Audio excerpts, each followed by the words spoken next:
সূর্য মামা উঠার আগেই আজ আহনাফ উঠে পড়েছে। সামনে তার এক্সাম। সে তো বলেই বসেছিল যে সে একজন স্টুডেন্ট।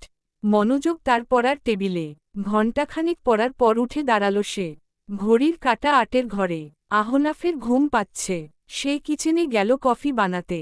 যাওয়ার আগে কুহু রুমে একবার উকি দিয়ে গেল। কি খেলটাই না দেখালো কাল। আহনাফ নিজ ঠোঁট স্পর্শ করতেই মুচকি হেসে ফেলে। কিচেনে যাওয়ার সময় ডাইনিং টেবিলে নজর গেল তার। কিছুক্ষণের জন্য থমকে গেল সে। ঘাড় ঘুরিয়ে একবার কুহুর রুমের দিকে তাকাল। এরপর জুসের বোতলটা হাতে নিয়ে বলল, এটা তো জুস ছিল, ওয়াইনের বোতল তো পুরো ভরা। তার মানে? আহনাফের ঠোঁটের কোণ বেঁকে গেল। কিন্তু তিলোত্তমা এমনটা কেন করল? যদি কাছে আসার হয় তবে এমন করেই কেন? আর শেষে অমন ভয় গুটিয়েই বা গেল কেন? আহনাফ ভাবতে ভাবতেই কিচেনে গেল। তবে এখন ভেবেই হাসি পাচ্ছে যে তিলোত্তমা নেশার ঘোরে কিছু বলেনি। সেও আহনাফকে চাইছে। তবে অভিনয়টা এত নিখুঁত কিভাবে করল? আহনাফও ধরতে পারল না। ইস, কাল সিগারেটটা না খেলে আজ সকালটা অন্যরকম হতো রে। আহনাফের নিজের উপর রাগ হল। হঠাৎ বেজে উঠল। আহনাফ কপাল কুঁচকায়। এই সকালে কে এলো? সে দরজার দিকে পা বাড়ায়। ছোট্ট ছিদ্রটা দিয়ে দেখতেই ভরকালো। দরজা খুলল সে। রাফি রাগী মুখে দাঁড়িয়ে আছে। আহনাফ বলল, কি হয়েছে? হঠাৎ রাফির রাগী ভাবটা উধাও হয়ে গেল হঠাৎ। সে ভ্যা ভ্যা করে কাঁদতে লাগল। আহনাফ মোটেও চমকাল না। এই ছেলে কান্না ছাড়া আর পারে কি? ওহ, বিস্কুট খেতে পারে। আহনাফ বলল, মেয়েদের মতো কান্না করবি না আমার সামনে।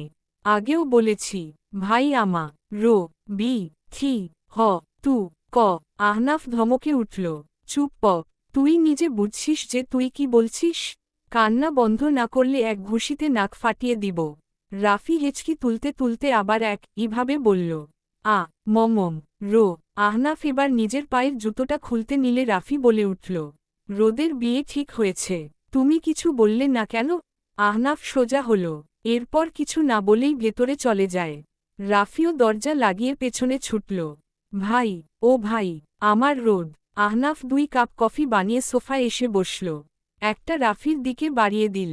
রাফি নিয়ে টেবিলে রেখে বলল, ও ভাই, আমার রো। আহনাফ বলে উঠল, একটু স্ট্রং হ রাফি। এভাবে মেয়েদের মতো করছিস কেন? রাফি কাদো কাদো স্বরে বলল, তুমি বুঝবে কি করে আমার কষ্ট? তুমি তো বিয়ে করে শান্তিতেই আছো। আহনাফ মনে মনে হাসল। সে নাকি শান্তিতে আছে? ওরে রাফি, গতকাল তোর ভাইয়ের ইজ্জত মেরে দিছে তোর ভাবি। এই মধুর কথাটা কি আর বলা যায়? আহনাফ গলা খাকারি দিয়ে বলল, বিয়ে উইদিন হচ্ছেই, তবে কে যে কাকে করছে সেটাই দেখার বিষয়। মানে? আহনাফ কিছু বলল না। রাফি বলল, ও ভাই, আমি কিন্তু রোদকে তুলে নিয়ে আসব বলে দিলাম। আমার এসব সহ্য হচ্ছে না আর। আহনাফ হেসে ফেলল হঠাৎ। হো হো করে হাসতে লাগল যেন জোকস শুনেছে কোনো। তুই কিডন্যাপ করবি রোদকে? হাহা হাহা। ও আল্লাহ। রাফি বলল, হাসার কি আছে? তুই এই কাজ করতে পারলে তো হয়েছিল। বাদ দে। রাফির মানে লাগল কথাটা। সে পারবে না। রাফির জেদ হলো এবার। আহনাফ কিছু বলতে নিলে রাফি হাত উঁচু করে বলল, থেমে যাও ভাই। রাফি তিবার ঘুরল আহনাফের দিকে। এ যেন বাংলা সিরিয়াল চলছে। আহনাফ কপাল কুঁচকায়। রাফি বলল, অনেক হয়েছে আর নয়। এবার রাফি তার আসল রূপ দেখাবে। আহনাফ কফিতে চুমুক বলল, বাহ, আচ্ছা তুই যদি এমনটা পারিস তাহলে আমি আহনাফ তোর বিয়েতে লুঙ্গি ড্যান্স দিব। যা প্রমিস? রাফি অবাক হয়ে বলল, তুমি লুঙ্গি ড্যান্স দিবে? সিরিয়াসলি? হ্যাঁ। রাফি উঠে দাঁড়াল। এরপর বলল, আর আমি রাফি যদি না পারি তাহলে টিকটক করে তিলে তিলে নিজেকে শেষ করে দিব। হাহ, টাটা ভাই। রাফি ভীষণ ভাব নিয়ে চলে যেতে নিল।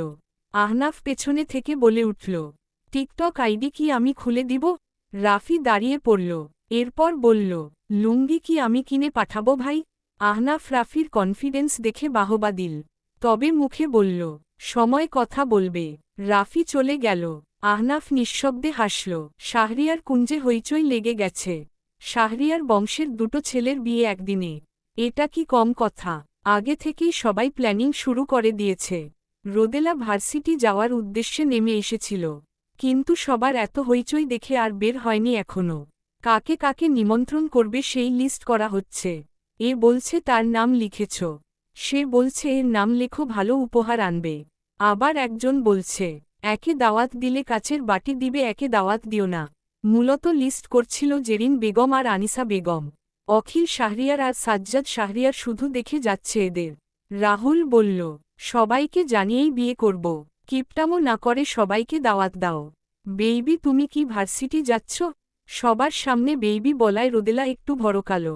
জেরিন বেগম আর আনিসা বেগম মিটিমিটি হাসলেন। রোদেলা জবাব বলল, হ্যাঁ আসো, আমি পৌঁছে দিয়ে আসি। না, লাগবে না, আপনি তো মাত্র ঘুম থেকে উঠলেন বোধ হয়। আমাকে ড্রাইভার আঙ্কেল পৌঁছে দিবে। রাহুলের ভালো লাগলো কথাটা। মেয়েটা খেয়াল করেছে যে সে মাত্র ঘুম থেকে উঠেছে। ভালো লাগা কাজ করল তার মনে। সে মুচকি হেসে বলল, আচ্ছা যাও তাহলে, আমি নিয়ে আসব বরং। রোদেলা মুচকি হেসে উঠে দাঁড়াল। বিদায় নিয়ে বেরিয়ে গেল। ভেতরটা কেমন অস্থির অস্থির লাগছে। রোদেলা ফোঁস করে শ্বাস ছেড়ে গাড়িতে বসল। জানালার কাচ খুলে দিল সে। একটু প্রাকৃতিক হাওয়া প্রয়োজন। রোদেলা মুখটা বাহিরে নিয়ে প্রাণভরে প্রকৃতির সুবাস নিতে চাইল। বিধিধাম পাশ দিয়ে গরুর চামড়া বহনকারী একটা গাড়ি যাচ্ছিল। বিশ্রী গন্ধ একটা। রোদেলা প্রাণভরে সেই গন্ধ নিল। গন্ধে ভেতরটা উল্টে আসতে চাইল তার। ওয়াক করে উঠল। চোখ মুখ খিচে মাথা ভেতরে আনে। দ্রুত জানালার কাচ আটকায়। শালার জিন্দেগি একটা আমার। ওয়াক জন্মের মতো সুবাস নিয়ে নিয়েছি প্রকৃতির। রোদেলা গা এলিয়ে দিল সিটে। গন্ধটা এখনও নাকে লাগছে তার। উফ কি জ্বালা। রোদেলা পানির বোতল বের করল ব্যাগ থেকে। মুখে দিতে যাবে ঠিক সেই সময় গাড়ি সজোরে ব্রেক কষে। রোদেলা হুমড়ি খেয়ে পড়ে। পানিতে জামা ভিজে গেল তার। কপালে আঘাত পেয়েছে। সে বলে উঠল, চাচা এটা কি করলেন? হঠাৎ গাড়ি এসে পড়ল একটা। আপনি ঠিক আছেন? রোদেলা বলল, কোন বা লে আসলো সামনে? উড়ায় দিবেন না একদম। আমি তো ছিলাম শালা মরলে বুঝত। হঠাৎ সামনের গাড়ি থেকে হাফ প্যান্ট আর টি শার্ট পরা রাফি নেমে এলো। হাতে বিস্কুটের প্যাকেট। রোদেলার মাথা মুহূর্তেই গরম হয়ে গেল। রাফি গাড়ির কাছে নক করল। রোদেলা বিরক্ত নিয়ে তা খুলল। এরপর বলল, কি চাই? রাফি বিস্কুট মুখে দিয়ে হেসে বলল, তোমাকে। হুয়াট? রাফি বলে উঠল, আহনাফ ভাই তোমাকে নিয়ে যেতে বলছে। আজকে নাকি শপিং যাবে তাই। আসো। রোদেলা কপাল কুঁচকাল। কেউ তো কিছু বলল না তাকে এই বিষয়ে। আর আহনাফ ভাই আর মানুষ পেল না। এই বিস্কুটখোর মদনাকেই পেল। রোদেলা বলল, আমার গাড়ি আছে, আমি যেতে পারব। রাফি সাথে সাথে বাদ সেধে বলল, না না, আমার সাথেই যেতে হবে। ভাইয়ের নির্দেশ। তা না হলে তোমার মতো চর্নিকে কে গাড়িতে নেয় বলো? রোদেলা ক্ষেপে গেল কথাটা শুনে। সে কিছু বলতে মুখ খুলতে নিলেই রাফি তার মুখে বিস্কুট পুড়ে দেয়। এরপর গাড়ির দরজা খুলে বলল, ঝগড়া করার মুডে নেই, জলদি আসো, আমার আবার অনেক কাজ আছে। তোমার মতো চর্নিকে এই রাফি নিজে ড্রাইভ করে পৌঁছে দিবে, সেটার জন্য তোমার কৃতজ্ঞতা প্রকাশ করা উচিত। রোদেলা ফোঁস করতে লাগল শুধু। ইচ্ছার বিরুদ্ধে গিয়েই গাড়ি থেকে নামল। ড্রাইভারকে বলল, চাচা আপনি বাসায় চলে যান। ড্রাইভার সম্মতি জানিয়ে গাড়ি ঘোরায়। রাফি বিশ্বজয়ের হাসি দিল। রোদেলা গিয়ে গাড়ির ব্যাক সিটে বসল। রাফি তা দেখে বলল, এক্সকিউজ মি, আমি ড্রাইভার নই আপনার, সামনে এসে বসো। ইহহ, শখ কত। এই রোদেলা যার তার পাশে বসে না। Mind it. রাফি ওকে ব্যঙ্গ করল। রোদেলা আবার খেপে গেল। রাফি বলল, হয় সামনে আসো নয়তো। রাফি দুই কাঁধ উঁচু করে বলে উঠল, নয়তো আমিও গাড়ি স্টার্ট করব না। আর ভাইকে বলবো তুমি রাজি হওনি যেতে। ভাইয়ের রাগ তো জানোই। রোদেলা ভারী বিরক্ত হল। মনে মনে রাফির গোষ্ঠী উদ্ধার করতে করতে সামনে এসে বসল। রাফিও বসল। রাফি ভাবছে বিস্কুটের প্যাকেটটা এখনও আস্ত আছে। ভাবা যা, কথাটাও সম্পূর্ণ করতে পারল না সে। রোদেলা হঠাৎ এক হাঁচি দিল আর সেই হাঁচির শব্দে রাফি কেঁপে উঠে বিস্কুটের প্যাকেট হাওয়ায় উড়িয়ে দিল। আত্মাটা একটা লাফ দিয়ে উঠল তার। মাইয়া মানুষও এত জোরে হাঁচি দিতে পারে এটা রাফির জানা ছিল না। রোদেলা রাফির দিকে তাকিয়ে হো হো করে হাসতে লাগল। রাফি এখনও স্তব্ধ।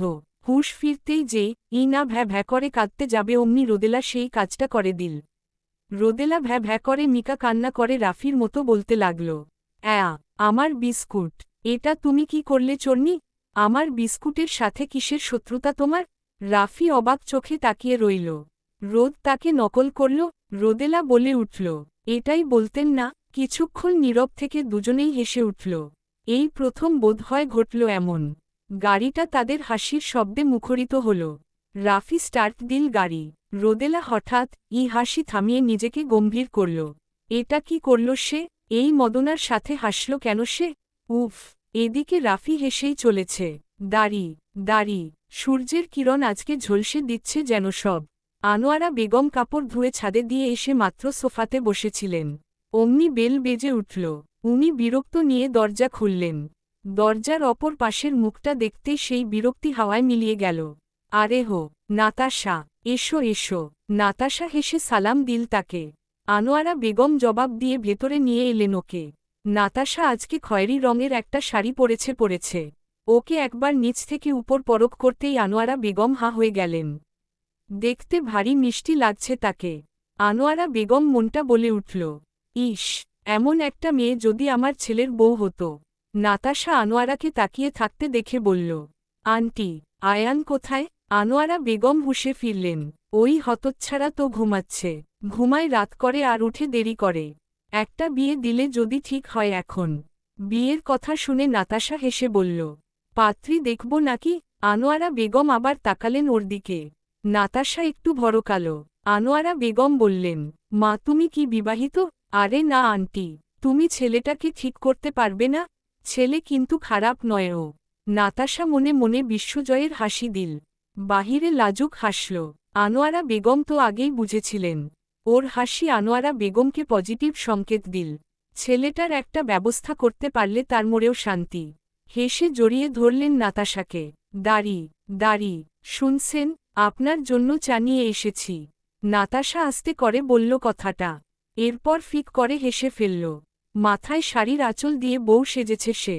ইস, শাশুড়ি পটে গেছে, ভাবা যায়। নাতাশা নিজের খুশিটাকে একটু সামলে গলা খাকারি দিয়ে আয়ানকে ডাক দিল।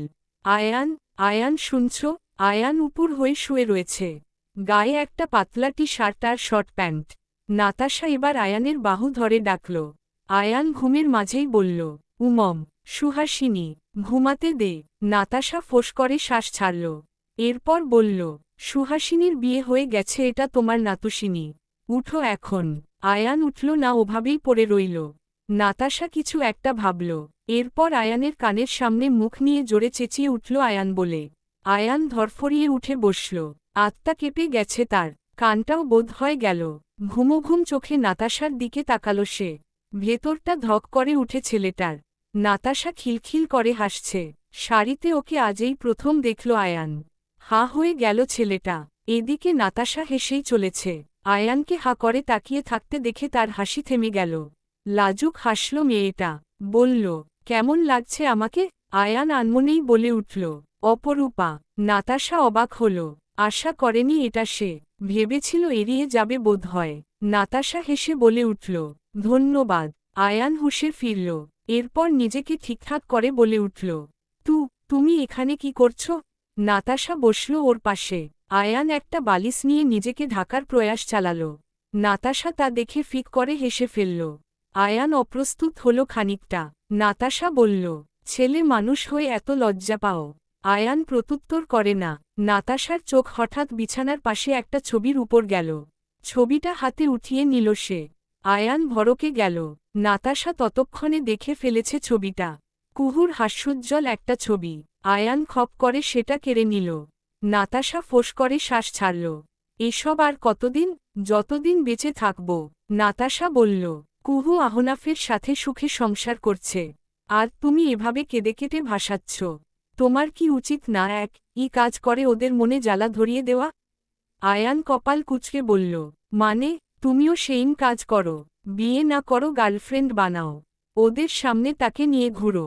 কুহুকে বুঝিয়ে দাও যে আয়ান সিদ্দিকী তার জন্য মরে যাচ্ছে না। আয়ান সিদ্দিকীর তাকে ছাড়াই চলে। বুঝিয়ে দাও যে আয়ান সিদ্দিকীকে না বেছে নিয়ে সে কত বড় ভুল করেছে। গার্লফ্রেন্ড অথবা বউ যেই হোক, তাকে কুহুর সামনে নিয়ে গিয়ে কেয়ার করো। ভালোবাসো। জ্বালা ধরিয়ে দাও। জাগো আয়ান, জাগো।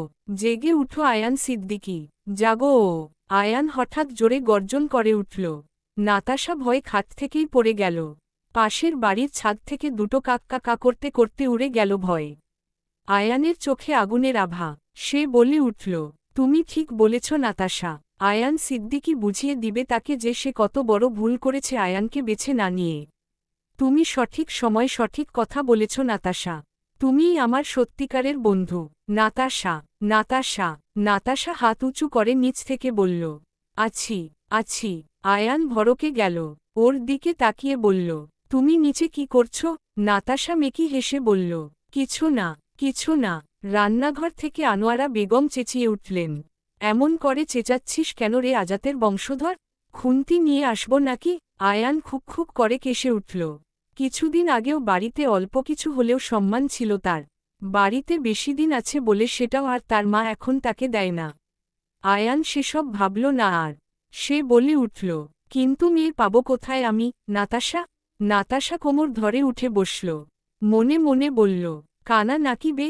চোখের সামনে এত সুন্দর মেয়ে দেখেও জিজ্ঞাসা করছে মেয়ে কোথায় পাবে? নাতাশা একটু ভাবুক হওয়ার ভান করল। এরপর বলল, এমন একজন যাকে তুমি খুব বিশ্বাস করো। তাহলে সুবিধা হবে। আয়ান একটু ভেবে বলল, আমার তো তুমি ছাড়া মেয়ে বন্ধু নেই। নাতাশা? নাতাশা বুঝল আয়ান কি বলবে। মনে মনে বাঁকা হেসে নিজেকে বাহবা দিল সে।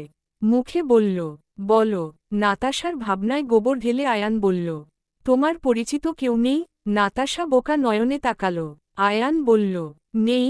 নাতাশা রেগে চেঁচিয়ে বলল, না নেই। নাতাশা কথাটা বলেই উঠে চলে যেতে নিল। নাতাশাকে কি এর চোখে পড়ে না? আয়ান এদিকে বুঝল না নাতাশার রাগের কারণ কি একটা ভেবে সে নাতাশা বের হওয়ার আগেই বলে উঠল, তুমি আমার গার্লফ্রেন্ড হবে? মিথ্যা মিথ্যা। নাতাশার পা থেমে গেল। ঠোঁটের কোণে হাসি ফুটে উঠল। পেছনে ঘুরে বলল, এত করে বলছো বিধায় রাজি হলাম। তা না হলে আমার এসবে একদম ইন্টারেস্ট নেই। নাতাশা বলেই চলে গেল। আয়ান হাবার মতো তাকিয়ে রইল। সে এতবার কই বলল? সে যাই হোক এবার সে বুঝাবে কুহুকে যে সে কত বড় ভুল করেছে। আয়ান পৈশাচিক হাসি দেয়। ঘড়ির কাঁটা 10-এর ঘরে পৌঁছাতেই কুহুর ঘুম ভাঙল।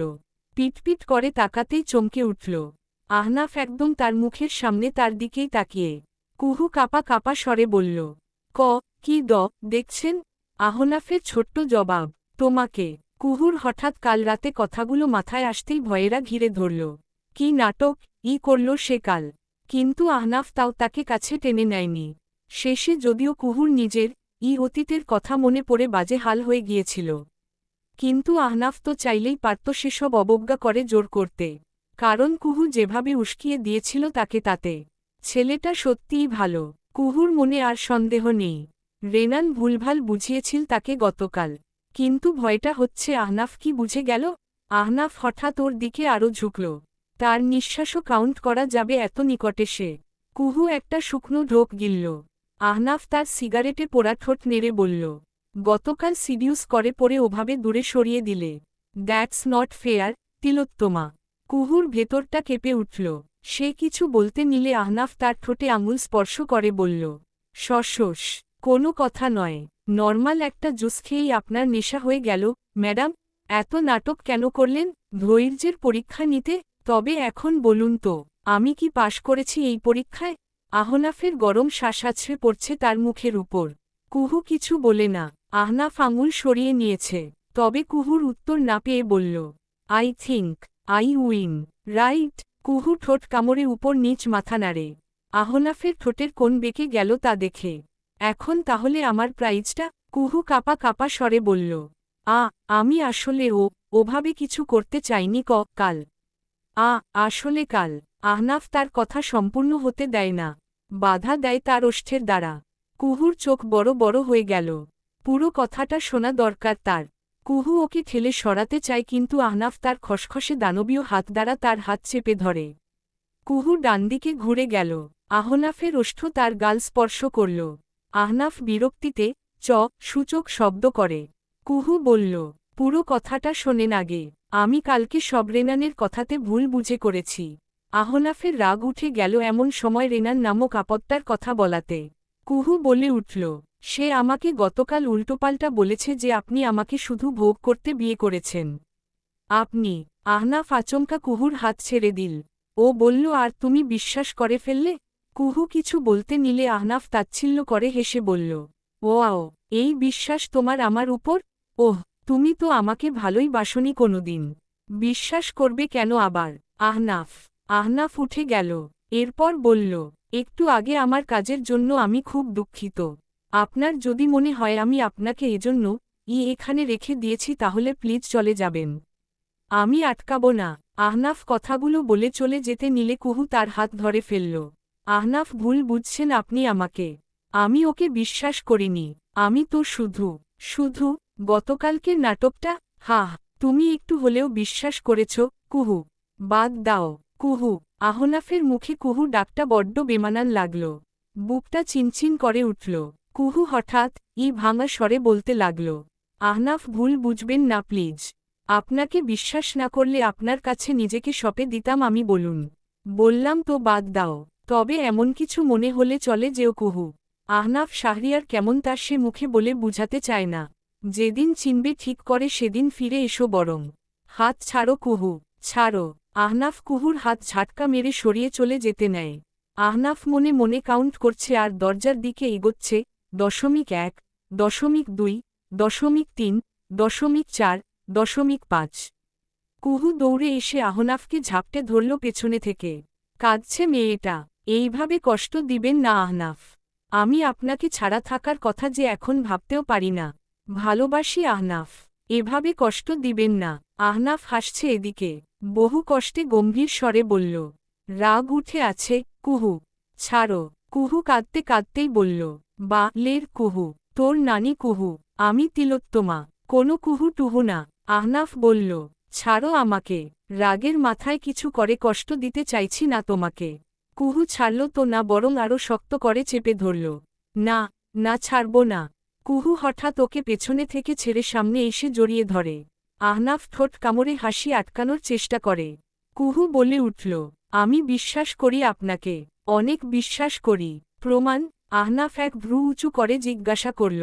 কুহুর ভেতর উথালপাতাল করছে। সে কিছু ভেবে না ভেবেই আহনাফকে ছেড়ে পা উঁচু করে ওর ওষ্ঠে চুমু খেল। আহনাফ লম্বা হওয়ায় হিমশিম খাচ্ছে। আহনাফ ওকে ছাড়িয়ে বলল, রাগ উঠে আছে, মরতে চেও না, মেরে ফেলুন, তবুও ছেড়ে যাবেন না। Are you sure? কুহু কিছু বলে না। আহনাফ তাচ্ছিল্য করে হেসে চলে যেতে নেয়। কুহু কেঁদে বলে উঠল, ইয়েসস, কিল মি। আহনাফ থামে, ফিরে তাকায় কুহুর দিকে। ঠোঁটের কোণে খেলে গেল অদ্ভুত এক হাসি। মনে মনে বলল, তু তো ফাঁস গেয়া, বাঙ্গি। হঠাৎ আহনাফ এসে কুহুকে কোলে তুলে নিল। আহনাফ বিছানায় শুয়ে দিতেই কুহু নাক টেনে বলল, রিভলভার কি সাথে করেই এনেছিলেন? এখানেই মারবেন? আহনাফ থেমে গেল, বলদ হয়ে গেল। সে বলল, রিভলভার দিয়ে কি করব? আপনি না বললেন যে মারবেন।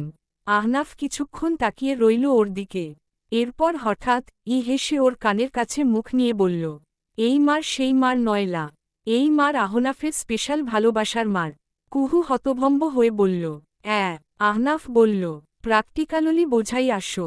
কুহু কিছু বলার আগেই আহনাফ কুহুর ওষ্ঠ আঁকড়ে ধরে। গভীর থেকে গভীর হচ্ছে সে। কুহু যেন চেয়েও পারল না বাধা দিতে। আহনাফ কুহুর হাত নিজের হাত দ্বারা আঁকড়ে ধরে। আহনাফ বেসামাল হয়ে যাচ্ছে। দিন দুনিয়া ভুলে বসেছে। প্রিয়তমাকে আজ ভালোবাসার চাদরে মুড়িয়ে নিবে সে। সবটা দিয়ে ভালোবাসবে আজ সে। ওষ্ঠ ছেড়ে গলায় মুখ গুজতে যাবে ওমন সময়ে ঠাস করে বেলুন ফাটানোর শব্দ হল। আম্মা! সারপ্রাই! ভয়ে আর্তনাদ করে দূরে সরে আসে আহনাফ। কুহু নিজেও ভয় পেয়েছে। আহনাফ পেছনে ঘুরে তাকায়। দেখল তার কলিজার বন্ধুমহল হাতে বেলুন নিয়ে দাঁড়িয়ে। বিয়ে ঠিক হয়েছে, এজন্য হয়তো এসেছে শুভেচ্ছা জানাতে। সবাই হা করে তাকিয়ে রয়েছে ওদের দিকে। আহনাফ রক্তচক্ষু নিক্ষেপ করল তাদের পানে। ওরা হা করে তাকিয়ে। কুহু এদিকে লজ্জা পেয়ে আহনাফকে ধাক্কা মেরে দৌড় লাগালো ওয়াশরুমের দিকে। আহনাফ রেগে লাল। এদিকে কুহুর দৌড় দেখে সবাই হাসিতে ফেটে পড়ল। আহনাফের রাগে লাল হয়ে যাওয়া মুখ দেখে তো আরও হাসছে ওরা।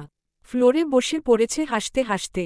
আহনাফের রাগকে বাড়িয়ে দিতে আদিত গান ধরল একটা, তুমি জ্বালা গেলা মনের আগুন, নিভা গেলা না। আহনাফ বালিশ ছুঁড়ে মারল ওর দিকে। আহনাফ রেগে ওদের দিকে তেড়ে যেতে নিলে সবকটা ওঠে দৌড় লাগায়। হাসছে আর দৌড়াচ্ছে সব। আহনাফও তাড়া করেছে ওদের। আজ একটাকেও ছাড়বে না সে। তার ফ্ল্যাটের চাবিটা ওদের কাছ থেকে আজ নিয়ে নিবে সে। তা না হলে সর আর হবে না তার। ছোটবেলার স্বপ্নখান স্বপ্নই রয়ে যাবে। আরিশ মরেছে আজ অনেক বছর, ওর কথাও সবাই ভুলে গেছে। হঠাৎ তুমি এমন উতলা হচ্ছ কেন বুঝলাম না আমি। সাজ্জাদ শাহরিয়ারের কথা শুনে রাহুল বলে উঠল, না, না, ও মরেনি। আই থিঙ্ক ও বেঁচে আছে। ড্যাডও সামনে এলে আমি শেষ হয়ে যাব। সাথে তুমিও। সাজ্জাদ শাহরিয়ার বড্ড বিরক্ত হলেন। আহনাফের যে ছোট ভাই ছিল এটাই তো অনেকে ভুলতে বসেছে, আর তুমি বলছো ও বেঁচে আছে। রাহুল ঘেমে একাকার হয়ে গেছে। সে একটা শুকনো ঢোক গিলে অপরিচিত নম্বর থেকে আসা মেসেজটা দেখাল। How are you, my dear এইচুয়াল? সাজ্জাদ শাহরিয়ার বললেন, এর সাথে আরিশের বেঁচে থাকার কি সম্পর্ক? রাহুল অস্থির স্বরে বলল, হুল। ও আমাকে হুল বলতো। ভুলে গেলে? সাজ্জাদ শাহরিয়ার সূচক শব্দ করলেন। এত পুরনো ঘটনা কি মনে থাকে? তাছাড়া তার বয়স হচ্ছে। তিনি বললেন, না, মনে নেই। আর তুমি এসব ফালতু মেসেজ দেখে এমন আজাইরা কথা বলো না। নিজেও পাগল, আমাকেও পাগল বানাচ্ছ। রাহুল সাজ্জাদ শাহরিয়ারের হাত ধরে বলে উঠল, dad, please try to understand. ব্যাপারটা হালকাভাবে নিও না। সাজ্জাদ শাহরিয়ার ছেলের অস্থিরতা দেখে বলে উঠলেন, আচ্ছা, আমি দেখছি নম্বরটা দিয়ে কিছু বের করতে পারি কিনা। তুমি বিয়েতে ফোকাস করো, এসব আমি দেখছি। রাহুল একটা শুকনো ঢোক গিলল। আরিশের মৃত্যুর ঘটনার জন্য আহনাফের সাথে তাদের সম্পর্কের এই অবস্থা আজ। আহনাফ আজও আরিশের মৃত্যুর জন্য তাদের সন্দেহ করে। 8 বছরের ছোট্ট আরিশ রাহুলদের সাথে বিদেশ যাওয়ার বায়না ধরে। রাহুলও যেন উস্কে দিয়েছিল আরও যাওয়ার জন্য। আহান শাহরিয়ার কিছুতেই রাজি হচ্ছিলেন না। তখন সাজ্জাদ শাহরিয়ার মানায় তাকে। মায়ের মৃত্যুর পর আরিশ আর আহনাফ দুজনেই কেমন চুপচাপ হয়ে গিয়েছিল। ঘুরে আসলে ভালো লাগবে। আহনাফকেও যেতে বলল সাথে, কিন্তু সে রাজি নয়। ভাইয়ের যাওয়ার বিষয়ও আহনাফের মতো ছিল না। কিন্তু আহান শাহরিয়ার সাজ্জাদ শাহরিয়ারের কথাগুলো ভেবে দেখেছেন। সত্যিই মায়ের মৃত্যুর পর ছেলে দুটো কেমন হয়ে গেছে। তাই তিনি রাজি হন। আহনাফ না গেলেও আরিশ যায়। কিন্তু ভাগ্যে বুঝি ভিন্ন কিছু লেখা ছিল। বিদেশের মাটিতে পা রাখতেই শুরু হয় ছোট্ট আরিশের উপর নির্যাতন। কথায় কথায় চর থাপ্পড়। একবেলা খেলে দুইবেলা না খেতে পাওয়া। কাঁদতে কাঁদতে ছেলেটা বলতো, আমি আর বিদেশ আসব না। স্বাদ মিটিয়ে দিয়েছিল একদম। তবে একদিন ঘটল সবচেয়ে জঘন্য ঘটনা। ছেলেটাকে একদিন রাহুল রেগে গলা চেপে ধরল তার একটা খেলনা নিয়ে নেওয়ায়। বেজায় খারাপ অবস্থা হয় সেদিন। আরিশ ছটফট করে কিন্তু সে ছাড়ে না। রাগের বসে মেরাই ফেলল। ছোট্ট প্রাণটা বুঝি উড়ে গেল। মায়ের কাছে সেও বুঝি শত অভিমান নিয়ে চলে গেল। রাহুল তখনও বুঝতে পারল না যে সে খুন করে ফেলেছে। পরে যখন সাজ্জাদ শাহরিয়ার দেখলেন আরিশ নিঃশ্বাস নিচ্ছে না, তিনি খুব একটা ভাববেগ দেখালেন না। ছোট্ট ছেলেটার দেহ একটা জঙ্গলে ফেলে আসলেন। কোনো জন্তু যা ছিঁড়ে খাবে সেই আশায় রেখে এলেন। যেন আরিশের মৃত্যুর অপেক্ষাতেই ছিলেন তিনি। আনিসা বেগম অবশ্য কেঁদে ভাসিয়েছিলেন। সেটা কি আরিশের মৃত্যুর জন্য, নাকি এই খবর কেউ জানলে ছেলের ভবিষ্যৎ খারাপ হয়ে যাবে এই ভয়? বাসায় খবর দিয়ে জানানো হয় আরিশ একটা অ্যাক্সিডেন্টে মারা গেছে এবং তার দেহ আগুনে পুড়ে গেছে একদম। আহান শাহরিয়ার পাথর বনে গিয়েছিলেন। কান্না করেননি তিনি সেই দিন। গম্ভীর আহনাফ এরপর থেকে আরও গম্ভীর হয়ে যায়। তবে আজও কেউ জানে না আসল ঘটনা। আরিশের নামটাই যেন কোথায় একটা হারিয়ে গেছে। ভুলতে বসেছে সবাই শাহরিয়ার বাড়ির ছোট ছেলেটাকে। অথচ আজ এতগুলো বছর পর হঠাৎ এই মেসেজ রাহুলের দিন দুনিয়া উলটপালট করে ফেলেছে। সেও তো ভুলে গিয়েছিল সেই ঘটনা। বয়স বা কত ছিল তার? রাহুলের গায়ে কাটা দিয়ে উঠল। হাঁটতে হাঁটতে কখন যে রুমে এসে পড়েছে বুঝতেও পারল না। হঠাৎ বিছানার উপর একটা শপিং ব্যাগ দেখে ভড়কে গেল। কে রাখল এটা? রাহুল গিয়ে সেটা হাতে তুলল। ভেতরে একটা বক্স। রাহুল একটা শুকনো ঢোক গিলে বক্সটা খুলতেই হঠাৎ একটা রক্তমাখা পুতুল উঠে দাঁড়িয়ে নাচতে লাগল। রাহুল ভয়ে দূরে ছুড়ল সেটা। কে পাঠালো এটা? ভেতরে একটা চিরকুট রাখা। রাহুল সেটা খুলল। একটা খেলনার জন্য প্রাণটাই কেড়ে নিয়েছিলিনি? তাই খেলনাটা পাঠালাম। পছন্দ হয়েছে তো? রাহুল ভয়ে কাঁপতে লাগল। কে রাখল এটা? সে আশেপাশে ঘুরে তাকায়। দরজার বাহিরে গিয়ে দেখে। কে রাখল এটা? স্নিগ্ধ এক উষ্ণ বিকেল। কুহু আহনাফের বুকে গুটিসুটি মেরে শুয়ে রয়েছে। আহনাফ একটা অ্যালবাম করেছে। তাদের ফ্যামিলি ফটো সব আছে এতে। আহনাফের ছোটবেলার ছবিও আছে।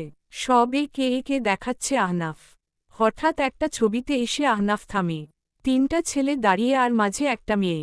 দুজন সমবয়সী হলেও একজন তাদের থেকে ছোট। হাইট দেখে তাই বোঝা যাচ্ছে। কুহু বলে উঠল, ওয়াও, সুন্দর তো ছবিটা। এটা তো আপনি। আর এটা মেইবি রেনান। মাঝেরটা তো রোদ। কিন্তু এই ছেলেটাকে? আহনাফের মুখ থমথমে। গম্ভীর স্বরে বলল, আমার ভাই, আরিশ। কুহু হকচকিত হল। ভাই? সে বলল, আপনার ভাই আছে? দেখলাম না তো তাকে। আহনাফ হাসল। নিঃশব্দে হাসলে বুক কাঁপে তার। কুহু বলল, হাসছেন যে? কোথায় সে? সে আর নেই। মানে? আহনাফ একটা দীর্ঘশ্বাস ছেড়ে বলল, আরিশ বেঁচে নেই। কুহু চমকে গেল। হায় আল্লাহ, কি বলছেন? কুহুর খারাপ লাগল ভীষণ। আহনাফ বলল, বাদ দাও, ওর দোষেই ও মরছে। আমার কথা শুনলে এমন হতো না। মানে? অন্য কোনোদিন বলবো। কুহু কিছু বলে না। আহনাফ অ্যালবামটা বন্ধ করে পাশে রেখে দিল। এরপর কুহুকে ছাড়িয়ে সে নিজে ওর বুকে মাথা রেখে বলল, ভাল লাগছে না? একটু ভালো লাগিয়ে দাও। কুহু প্রথমে একটু ঘাবড়ায়, পরে ধীরে ধীরে হাত বাড়িয়ে আহনাফের চুলে হাত বোলায়। আহনাফ বলে উঠল, ভালোবাসি। তুই একটা দেশি খাসি। কুহু ফিক করে হেসে ফেলে। আহনাফ বলে উঠল, আমি খাসি? ভুটকা খাসি। আহনাফ এবার চোখ বড় বড় করে ওর পানে তাকায়। ভুটকা? তুমি আমাকে মোটা বললে? কুহু হাসছে। হেসেই চলেছে মেয়েটা। আহনাফ বলল, পারফেক্ট। অনলি 79। কুহুর হাসি থেমে গেল। বিস্ময় হয়ে বলল, 79? আপনি দেখি ভুটকা মহা ভুটকা। আহনাফ এবার উঠে বসে, হুয়াট? আমার হাইট আর বডি দেখেছ তুমি? এটাই পারফেক্ট আমার জন্য। কুহু বলল, আবার বলে পারফেক্ট? এই হাতির মতো দেহটা নিয়ে ঘুরেন কেমনে? আহনাফ ওর দিকে তাকালো। এরপর বলল, তোমার ওজন কত?